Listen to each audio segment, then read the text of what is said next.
শিক্ষার্থীরা, করোনার এই মহামারীতে তোমরা আশা করি সবাই ভালো আছো, ভালো থাকবে এটাই কামনা করছি। সবাই সুস্থ থাকবে, কেউ অকারণে ঘরের বাইরে যাবে না, কারণ তোমরা নিশ্চয় জানো যে করোনা আজ সারা বিশ্বে এক মহামারী রূপ ধারণ করেছে। তাই ঘরে থাকো, সুস্থ থাকো। আমি আজ তোমাদের ষষ্ঠ অধ্যায় অর্থাৎ মোলের ধারণা ও রাসায়নিক গণনা এই অধ্যায় থেকে দুটি সৃজনশীল প্রশ্ন নিয়ে আজ আলোচনা করব। শিক্ষার্থীরা একটু মনোযোগ দিয়ে আমার আলোচনাগুলো শুনবে এবং দেখবে। আশা করি খুব সহজেই তোমরা সৃজনশীল প্রশ্নগুলো বা সৃজনশীল থেকে যে প্রশ্নগুলো হয়েছে তার উত্তর বুঝতে পারবে। শিক্ষার্থীরা, তোমরা একটি উদ্দীপক লক্ষ্য করছো। উদ্দীপকটি হচ্ছে এক যৌগটি কার্বন, হাইড্রোজেন ও অক্সিজেন দ্বারা গঠিত।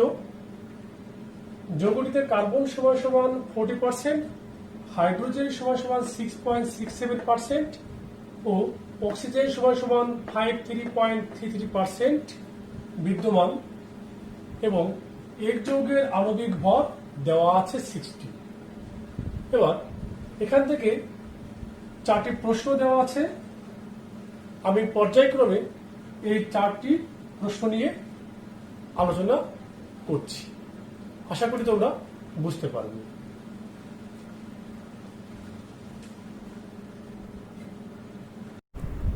প্রশ্ন ক, মোল কি? মোল পারমাণবিক ভর বা আণবিক ভরকে গ্রাম এককে প্রকাশ করলে যে পরিমাণ পাওয়া যায় তাকে বলা হয় মোল বা এক মোল। যেমন সোডিয়ামের পারমাণবিক ভর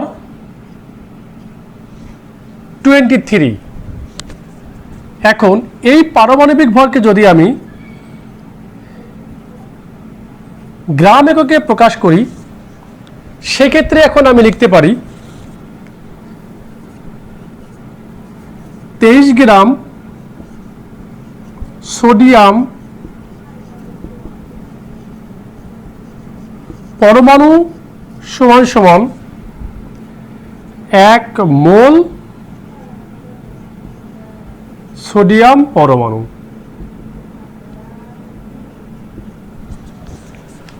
আবার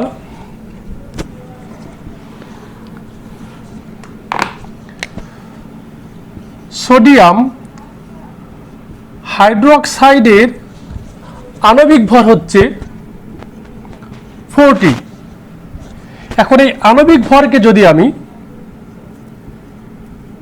গ্রাম এককে প্রকাশ করি তাহলে শিক্ষার্থীরা লেখা যায়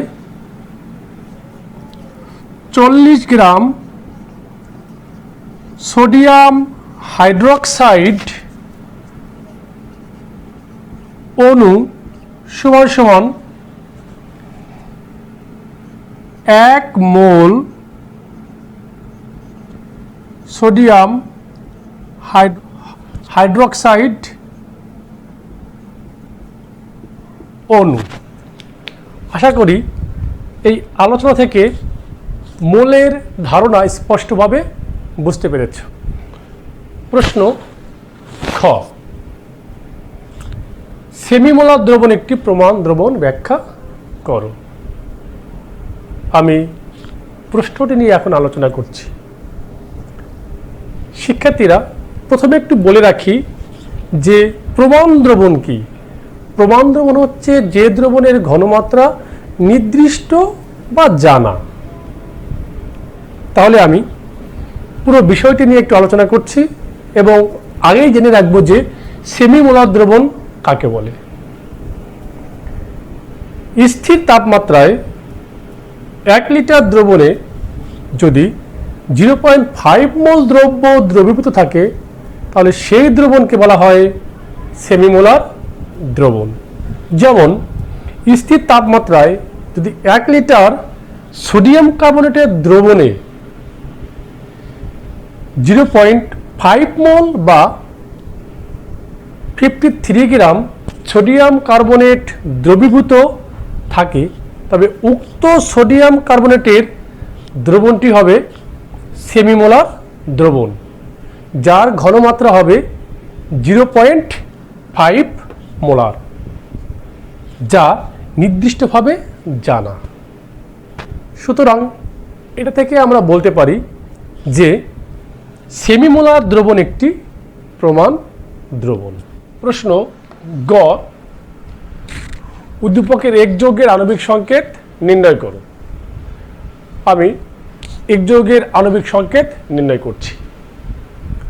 উদ্দীপকে দেওয়া আছে যৌগটি কার্বন, হাইড্রোজেন ও অক্সিজেন দ্বারা গঠিত এবং এদের শতকরা পরিমাণ দেওয়া আছে কার্বন 40%, হাইড্রোজেন 6.67% এবং অক্সিজেন 53.33%।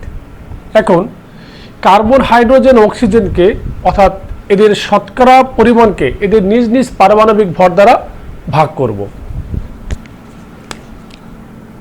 কার্বন সমান সমান এর শতকরা পরিমাণ আছে 40, ভাগের পারমাণবিক ভর হচ্ছে 12 সমান সমান 3.33। এক্ষেত্রে হাইড্রোজেনের শতকরা পরিমাণ 6.67, হাইড্রোজেনের পারমাণবিক ভর 1 6.67, অক্সিজেনের শতকরা পরিমাণ 53.33, অক্সিজেনের পারমাণবিক ভর 16 ভাগ করলে 3.33। তাহলে শিক্ষার্থীরা দেখা গেল যে এখানে যে এই যে আমরা ভাগফল যে পেয়েছি এদের সর্বনিম্ন ভাগফল হচ্ছে 3.33। এখন এই ভাগফলকে এদের সর্বনিম্ন ভাগফল অর্থাৎ মান 3.33 দ্বারা ভাগ করব। কার্বন সমান সমান 3.33 ডিভাইডেড 3.33 সমান সমান 1, hydrogen 6.67 3.33 2, oxygen 3.33 divided 3.33 equal to 1। অতএব carbon is to hydrogen is to oxygen সমান সমান 1:2:1।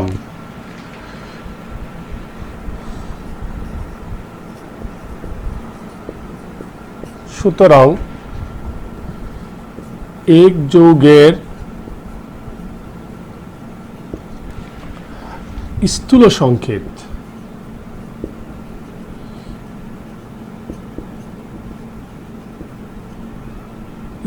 সংকেত সমান সমান কার্বন 1, হাইড্রোজেন 2, অক্সিজেন 1 বা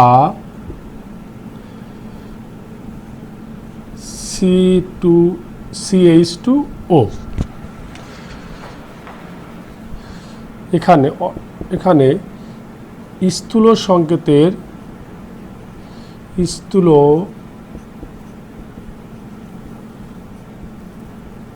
সংকেতের ভর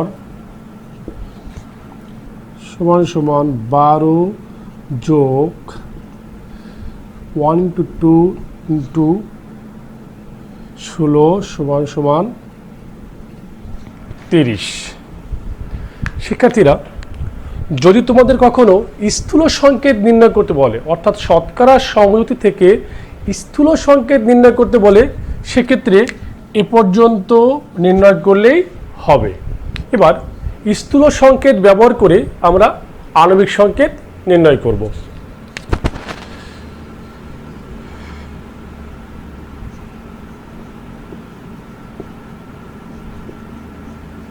আণবিক সংকেত সমান সমান স্থূল সংকেত ইন্টু এন। এখানে আমরা এন এর মান নির্ণয় করতে পারলেই আণবিক সংকেত নির্ণয় করতে পারবো। এবার এন এর মান নির্ণয় করতে হলে এর ইকুয়াল টু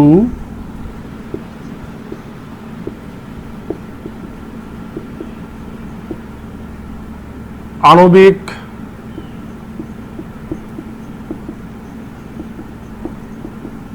সংকেতের ভর ডিভাইডেড স্থূল সংকেতের ভর।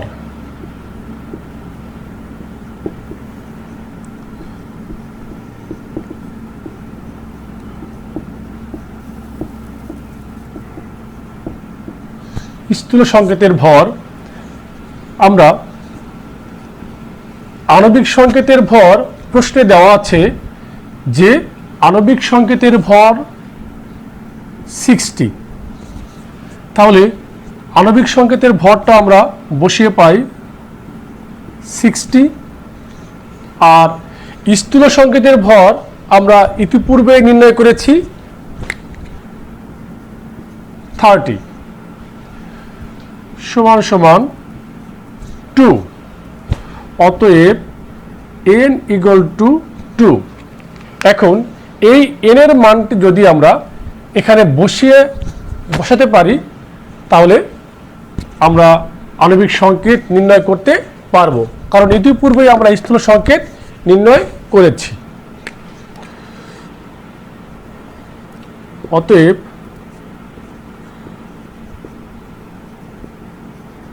আণবিক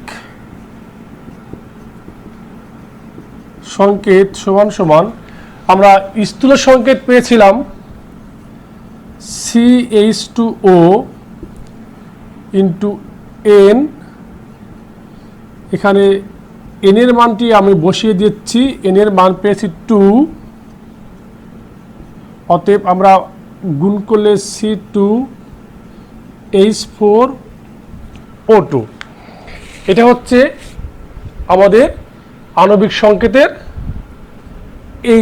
এটা হচ্ছে আণবিক সংকেত। এখন এটাকে আমরা যদি এভাবে লিখি CH3COOH, তাহলে এটা হয়ে যাবে। তাহলে এই সংকেতটাকে আমরা বলতে পারছি ইথানোয়িক অ্যাসিড। তাহলে শিক্ষার্থীরা, তোমরা একযোগের আণবিক সংকেত পেয়ে গেছো। আশা করি বুঝতে পেরেছো কিভাবে শতকরা সমযোজী থেকে আণবিক সংকেত নির্ণয় করতে হয়। প্রশ্ন ঘ, উদ্দীপকের এক্স যৌগটির 1.5 লিটার 0.1 মোলার দ্রবণ প্রস্তুত করো। আমি প্রশ্নটি নিয়ে আলোচনা করছি। শিক্ষার্থীরা, তোমরা এই উদ্দীপকের গ প্রশ্ন থেকে পেয়েছিলে যে এক্স যৌগটি কি। এক্স যৌগটি ছিল ইথানোয়িক অ্যাসিড এবং প্রশ্নে দেওয়া আছে দ্রবণের ঘনমাত্রা H সমান সমান 0.1 মোলার, দ্রবণের আয়তন V সমান সমান 1.5 লিটার, যাকে 1000 দিয়ে গুণ করে আমরা মিলিলিটারে কনভার্ট করেছি, এবং ইথানোয়িক অ্যাসিডের আণবিক ভর M দেওয়া আছে 60। আমাদের বের করতে হবে ইথানোয়িক অ্যাসিডের পরিমাণ W। আমরা এই W কি পরিমাণ, অর্থাৎ W এর পরিমাণ যদি বের করতে পারি তাহলে 1.5 লিটার 0.1 মোলার দ্রবণ প্রস্তুত করতে পারব। আমরা জানি W equal to S MV divided 1000। শিক্ষার্থীরা, এই ইকুয়েশনটি কিভাবে আসছে আমাদের পূর্ববর্তী ভিডিও ও জুম ক্লাস থেকে নিশ্চয়ই জেনেছো। এবার এই ইকুয়েশনে যদি আমি এইচ এম ভি এর মান বসিয়ে দেই তাহলে ডাব্লিউ এর মান পেয়ে যাব। এস আছে 0.1 অর্থাৎ আণবিক ভর আছে 60, আয়তন ভি আছে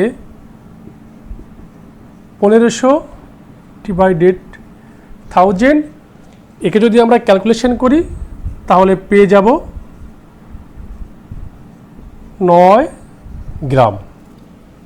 এবার এই 9 গ্রামকে যদি আমরা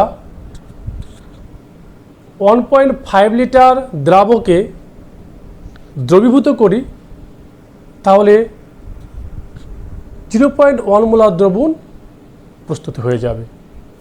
লিখে দিচ্ছি 1.5 লিটার বা 1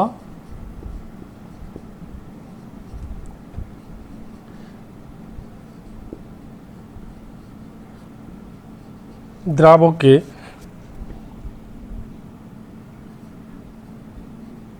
9 গ্রাম ইথানোয়িক অ্যাসিড যোগ করলে 0.1 মোলার দ্রবণ প্রস্তুত হবে। আমি আরেকটু বোঝার সুবিধার্থে বলছি, যদি আমরা 1500 মিলিলিটার একটি আয়তনিক বোতলে 1500 মিলিলিটার দ্রাবক হিসেবে যদি পানি নেই এবং ওই পানিতে যদি 9 গ্রাম ইথানোয়িক অ্যাসিড যোগ করি এবং একটি সমসত্ব দ্রবণ তৈরি করি তাহলে সেই দ্রবণ হবে 0.1 মোলার দ্রবণ। উদ্দীপক 2, এখানে দুটি পাত্র দেওয়া আছে এবং একটি পাত্রে দেওয়া আছে পটাশিয়াম হাইড্রোক্সাইড 10 গ্রাম এবং অপর পাত্রে দেওয়া আছে হাইড্রোক্লোরিক অ্যাসিড 10 গ্রাম এবং পাত্র দুটির আয়তন দেওয়া আছে 150 মিলিলিটার। এই উদ্দীপক থেকে যে 4টি প্রশ্ন আছে আমি পর্যায়ক্রমে এই 4টি প্রশ্ন নিয়ে আলোচনা করব। শিক্ষার্থীরা তোমরা নিশ্চয়ই আমার আলোচনা থেকে প্রশ্নগুলো বুঝতে পারবে। প্রশ্ন ক, অ্যানালার কি? অ্যানালার সবচেয়ে বিশুদ্ধ রাসায়নিক পদার্থকে অ্যানালার বা অ্যানালার গ্রেড বলে। শিক্ষার্থীরা তোমরা জানো যে সকল রাসায়নিক পদার্থ এর বিশুদ্ধতার পরিমাণ 100% নাও থাকতে পারে, তবে সেই ক্ষেত্রে ওই রাসায়নিক পদার্থের সর্বোচ্চ যে বিশুদ্ধতা পাওয়া যায় সেটাই হচ্ছে ওই পদার্থের জন্য অ্যানালার বা অ্যানালার গ্রেড। এবার প্রশ্ন খ, 2.63 × 10⁻23টি অ্যামোনিয়া অণুর ভর কত? শিক্ষার্থীরা তোমরা নিশ্চয়ই জানো যে 1 মোল অ্যামোনিয়া অণুর ভর সমান সমান 17 গ্রাম। আবার 1 মোল অ্যামোনিয়া সমান সমান অর্থাৎ 1 মোল অ্যামোনিয়ায় অণুর সংখ্যা, অ্যামোনিয়া অণুর সংখ্যা 6.023 × 10⁻23t অ্যামোনিয়া অণু। তাহলে আমরা লিখতে পারি যে 6.023 ইন্টু 10⁻23 অ্যামোনিয়া অণুর ভর সমান সমান 17 গ্রাম। অতএব একটি অ্যামোনিয়া অণুর ভর সমান সমান 17 ডিভাইডেড এত 6.023 ইন্টু 10⁻23 গ্রাম। এবার প্রশ্নে উল্লেখ আছে 2.63 ইন্টু 10⁻23 অ্যামোনিয়া অণুর ভর 17 ইন্টু 2.63 ইন্টু 10⁻23 ডিভাইডেড 6.023 ইন্টু 10⁻23 গ্রাম। এবার যদি এটাকে আমরা ক্যালকুলেশন করি তাহলে হয় হচ্ছে 7.42 সামথিং, কিন্তু আমরা ওই 7.42 গ্রাম লিখতে পারি। তাহলে আমাদের এই যে অ্যামোনিয়া অণুর এতটি ভর কত তা নির্ণয় করতে পেলাম।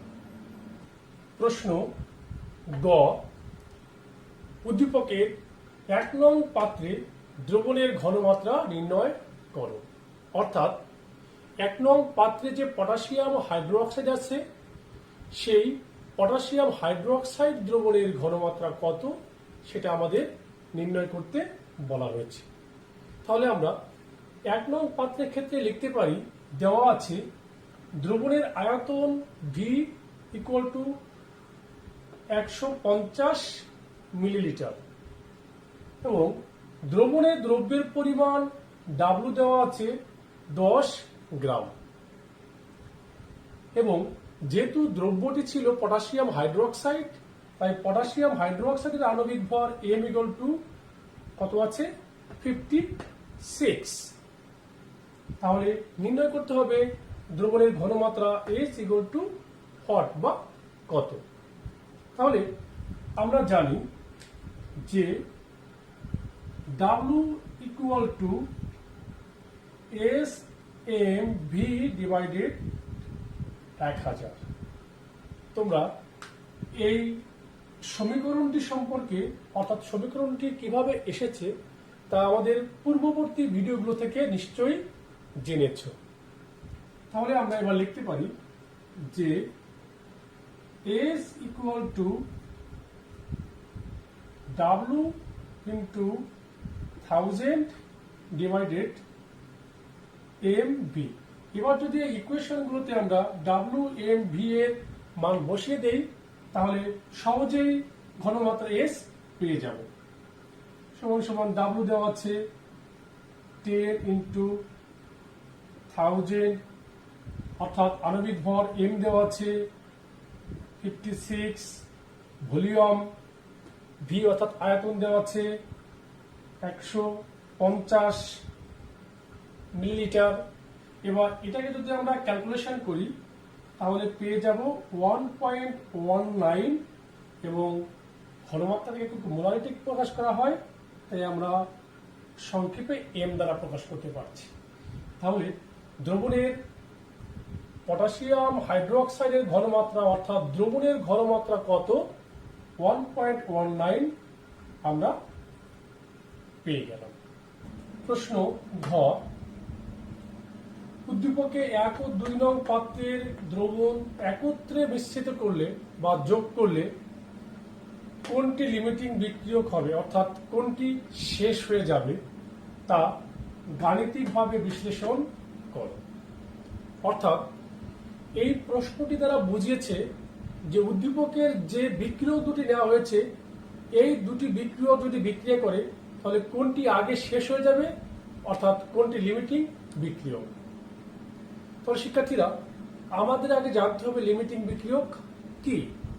কোনো রাসায়নিক বিক্রিয়ায় যে বিক্রিয়ক শেষ হয়ে যায় বা অবশিষ্ট থাকে না সেই বিক্রিয়ককে বলা হয় লিমিটিং বিক্রিয়ক। লিমিটিং বিক্রিয়ক নির্ণয় করতে হলে আমাদের সর্বপ্রথম রাসায়নিক সমীকরণটি লিখতে হবে।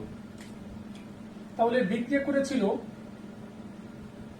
Potassium hydroxide plus hydrochloric acid এবং উৎপন্ন করেছিল পটাশিয়াম ক্লোরাইড লবণ প্লাস পানি। এক্ষেত্রে সমতা করার অবশ্যই প্রয়োজন আছে লিমিটিং বিক্রিয়ার ক্ষেত্রে, কিন্তু যেহেতু এই সমীকরণটিতে সমতা করাই আছে অর্থাৎ সমতা করার প্রয়োজন নেই। এবার পটাশিয়াম হাইড্রোক্সাইডের আণবিক ভর হচ্ছে 56 এবং হাইড্রোক্লোরিক অ্যাসিডের আণবিক ভর হচ্ছে 36.5। এখন আমরা দেখব যে অর্থাৎ ম্যাথমেটিক্যাল বা গাণিতিকভাবে দেখব যে বিক্রিয়াটিতে কে অবশিষ্ট ছিল আর কে অবশিষ্ট ছিল না। তাহলে শিক্ষার্থীরা, আমরা লিখতে পারি যে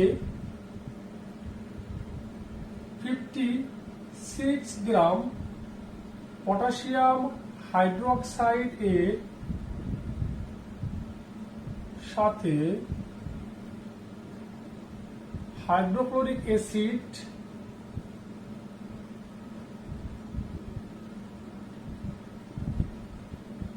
বিক্রিয়া করে 36.5 গ্রাম, অর্থাৎ 1 গ্রাম পটাশিয়াম হাইড্রোক্সাইডের সাথে হাইড্রোক্লোরিক অ্যাসিড বিক্রিয়া করে 36.5 ডিভাইডেড 56 গ্রাম। আমাদের উদ্দীপকে পটাশিয়াম হাইড্রোক্সাইডের পরিমাণ দেওয়া আছে 10 গ্রাম। তাহলে 10 গ্রাম পটাশিয়াম হাইড্রোক্সাইডের সাথে হাইড্রোক্লোরিক অ্যাসিড বিক্রিয়া করে আমরা লিখতে পারি 36.5 ইন্টু 10 ডিভাইডেড 56 গ্রাম। যদি এটাকে ক্যালকুলেশন করি তাহলে আমরা পেয়ে যাব 6.52 গ্রাম। তাহলে শিক্ষার্থীরা, দেখা যাচ্ছে যে উদ্দীপকে যে পটাশিয়াম হাইড্রোক্সাইড 10 গ্রাম নেওয়া হয়েছিল সেই 10 গ্রাম সবটুকু শেষ হতে হাইড্রোক্লোরিক অ্যাসিড প্রয়োজন 6.52 গ্রাম। কিন্তু বিক্রিয়কে অর্থাৎ বিক্রিয়াটিতে উদ্দীপকে যে হাইড্রোক্লোরিক অ্যাসিড দেওয়া হয়েছিল তার পরিমাণ ছিল 10 গ্রাম, কিন্তু বিক্রিয়ায় ব্যবহৃত হয়েছে এত গ্রাম। তাহলে বিক্রিয়াটিতে হাইড্রোক্লোরিক অ্যাসিড থেকে যায় বা অবশিষ্ট থেকে যায় কতটুকু? অতএব হাইড্রোক্লোরিক অ্যাসিড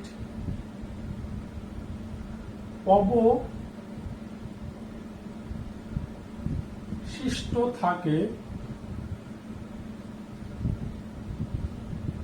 10 মাইনাস 6.52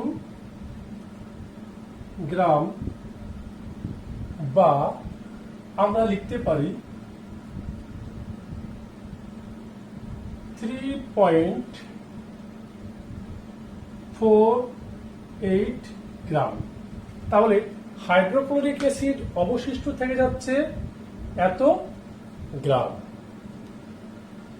এবার আমরা একটু দেখি যে আসলে পটাশিয়াম এই 10 গ্রাম হাইড্রোক্লোরিক অ্যাসিডের জন্য পটাশিয়াম হাইড্রোক্সাইড কতটুকু প্রয়োজন। একটু মুছে ফেলি। আমরা এখন লিখতে পারি যে 36.5 গ্রাম হাইড্রোক্লোরিক অ্যাসিডের সাথে পটাশিয়াম হাইড্রোক্সাইড বিক্রিয়া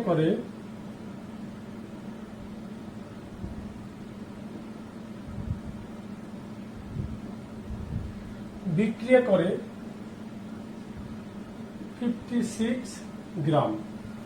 অতএব 1 গ্রাম হাইড্রোক্লোরিক অ্যাসিডের সাথে পটাশিয়াম হাইড্রোক্সাইড বিক্রিয়া করে 56 ডিভাইডেড 36.5 গ্রাম এবং উদ্দীপকে ছিল 10 গ্রাম হাইড্রোক্লোরিক অ্যাসিড সাথে পটাশিয়াম হাইড্রোক্সাইড বিক্রিয়া করে 56 ইন্টু 10 ডিভাইডেড 63.5। শিক্ষার্থীরা, যদি এখন আমি ক্যালকুলেশন করি তাহলে আসে 15.34 গ্রাম। তাহলে তোমরা নিশ্চয়ই দেখতে পাচ্ছ যে যদি উদ্দীপকে 10 গ্রাম হাইড্রোক্লোরিক অ্যাসিডের সম্পূর্ণটা বিক্রিয়া করতে হয়, সেক্ষেত্রে পটাশিয়াম হাইড্রোক্সাইড প্রয়োজন 15.34 গ্রাম। কিন্তু যেহেতু আমাদের উদ্দীপকে 15.34 গ্রাম নেই, তাই এই 10 গ্রাম হাইড্রোক্লোরিক অ্যাসিড সম্পূর্ণটা বিক্রিয়া করার অনেক আগেই পটাশিয়াম হাইড্রোক্সাইড শেষ হয়ে যাবে। সুতরাং আমরা বলতে পারি যে উদ্দীপকে পটাশিয়াম হাইড্রোক্সাইড হলো লিমিটিং বিক্রিয়ক। তাহলে নিশ্চয়ই তোমরা খুব সহজেই বুঝতে পেরেছো যে এই উদ্দীপকে অর্থাৎ তোমার এই প্রশ্নটিতে উদ্দীপকের আলোকে কোনটি লিমিটিং বিক্রিয়ক।